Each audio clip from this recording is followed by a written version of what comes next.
Story number 8 now is our SoCal Spotlight. We are following the brick road to Redlands, and that's where our Sheba Turk is live with a look back on its rich history. Sheba, take it away. Good morning, Amy. Yes, we are in Redlands this morning. We're in downtown Redlands right now, giving you a tour of this area, which has a rich history in the citrus industry, and it's become known as the City of Millionaires. It's one of its many nicknames. How did it get that nickname? And we want to know more about its history. We are joined this morning by Greg Schrader. He is a tour guide with the Redlands Area Historical Society, and here to tell us more. Thanks for being with us this morning. Thank you. Good morning. And you give folks tours of downtown, so you're going to give us a mini tour this morning. First, tell us what makes Redlands so special. All right. Well, Redlands is a lively place. It's a fun place. But when I come downtown, in spite of seeing all these modern shops and businesses, I think back to what it must have been like in the 1880s and 1890s when the streets were just dirt.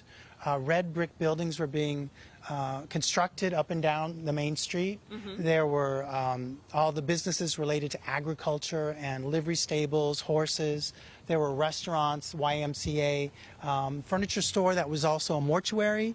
But back then, the shopkeepers' families lived above their stores, so it was very lively with the smells of cooking and moms yelling at their kids, police cop on his beat, tamale seller pushing his cart, that sort of thing. So there was a lot of life going on. And there's hints of that history. We're looking at that advertisement on the wall, and you were telling me it wasn't always exposed like that. That's right. There used to be a building for many, many years during the 20th century on that corner, and when it was torn down in the 70s for earthquake reasons, those advertisements were exposed. And of course, nobody had been around long enough to remember them, so they were really surprised to see early advertising in Redlands. Makes for a really cool aesthetic. And then I was saying this was known as the City of Millionaires. How do you get that history?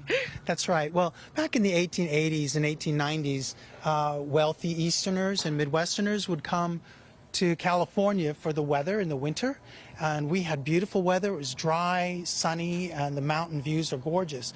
But we didn't have a lot of water back then, so the land was cheap, and so they could buy a lot of land and plant citrus and build big houses and have a nice lifestyle in the wintertime here.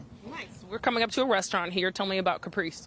Well, Caprice is kind of interesting because this corner, this building, goes back to 1905. The facade is modern, but the building itself was built around the turn of the century, and a lot of us Redlanders of a certain generation remember it as JCPenney's, and that's where we would come to buy our regular clothes for school. Yeah, and we've only walked a couple of blocks, and I keep noticing clocks. Why is that?